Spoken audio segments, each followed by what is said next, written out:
Salut là les amis, on essaye d'avoir le président de la Fédération royale marocaine de football, Fawzi Leria, qui doit être informé que désormais 2 équipes nationales du Cameroun seront sur son sol, à savoir la sélection Fagnon en décembre prochain pour la Coupe d'Afrique des Nations et bien sûr les dames qui ont réussi à se qualifier pour la Coupe du Monde, les Lioncelles U17, mais là on n'arrive pas à la voir, forcément parce qu'il doit être sur plus d'un dossier, lui qui a tout simplement été désigné premier vice-président de la Confédération africaine de football lors de la dernière assemblée générale de la CAF à Accra au Ghana. Fawzi Leria saura donc que 2 équipes camerounaises seront sur son sol. Elles l'ont fait, elles ont réussi à le faire. Regarder la belle communication de la Fédération camerounaise de football. On parle là des Lioncelles U17 qui ont battu le Kenya 3-1 dans le 3e et dernier tour qualificatif de la Coupe du Monde de cette catégorie. La belle communication, elles l'ont fait. Qui l'a fait?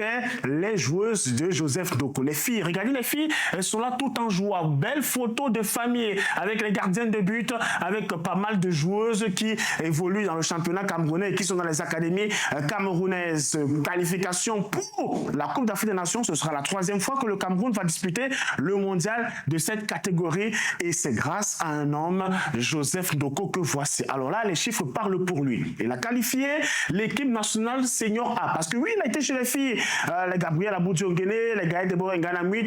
Il avait qualifié déjà l'équipe pour la Coupe du Monde en France en 2019. Malheureusement, après, il n'avait pas pu conduire l'équipe du côté de l'Hexagone. Le voilà encore qui rempile chez les U17. Il les qualifie pour la Coupe du Monde de leur catégorie avec un bilan on ne peut plus élogieux. 16 buts marqués, 3 petits buts encaissés, 6 victoires sur 6 matchs pour le coach Joseph Ndoko. Sacré bonhomme. On va rester dans le football à l'international, toujours concernant les filles. Cette fois-ci, c'est la sélection A du Cameroun qui est en train de jouer en ce moment la première Coupe d'Afrique des Nations de futsal de son histoire, de l'histoire de la CAF. Et là, le Cameroun est en demi-finale. Voilà, on est là. Cameroun, tour des semi-finals. Et bien sûr, la demi-finale est prévue ce lundi avec évidemment un match contre la Tanzanie pour une place en finale. Voilà, on a là un Momozomo qui est là et la joueuse tanzanienne qui va se qualifier pour la finale. La réponse est ce lundi soir. Mais on ne va pas que parler de football à l'international parce qu'en local également, place à la 21e journée de la MTN Elite One avec les résultats. Alors là, ils sont super intéressants. On a Victoria United qui s'est imposé sur la plus petite marche 1-0 face à la formation de Fauve Azur. Un but partout, Dynamo Yossa Assoule-Douala a tenu un échec. Coton Sport de Garoua, pas de but, pas de vainqueur.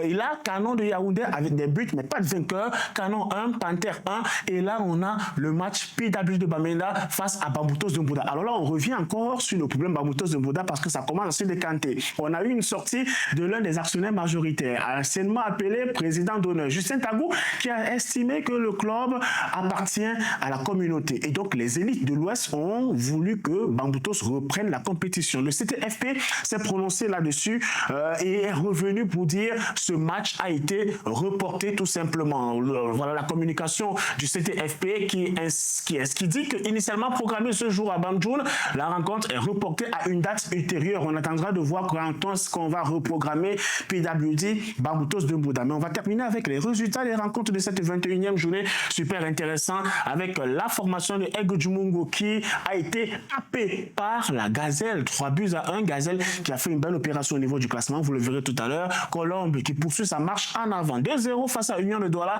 Le match Stade Renard de Melon face à AS Fortuna sera simplement reporté. Un homme, un invité de choix, était dans les stades pour voir ces rencontres du côté du stade de Bonamou. C'est le président de la Fédération camerounaise de football, Samuel Eto'o, qui par ailleurs est désormais le président de la commission technique et de développement à la Confédération africaine de football. Il était là au stade. Ça, c'est le stade de Bonamou Sadi.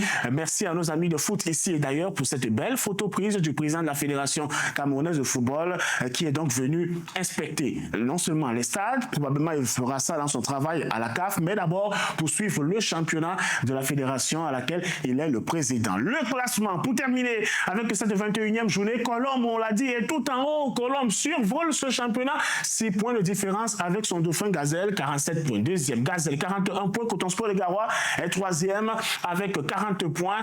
La Panthère et Victoria United complètent le top 5. Elles sont en embuscade. Et là, on voit tout en bas, Dynamo qui est 13e, qui essaye de sortir de la zone rouge, mais à pas lent avec un match nul. On voit Bamboutos de Mouda qui devra se remettre de ses émotions parce que Bamboutos va reprendre le championnat. C'est l'information à retenir.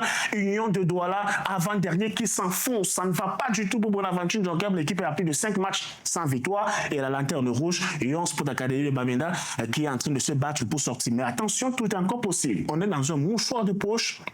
Du 16e jusqu'au 23e, il y a juste 2 victoires qui peuvent tout faire basculer et permettre à une équipe de voir un peu plus haut, de souffler davantage. On se donne rendez-vous pour d'autres aventures de Money Time.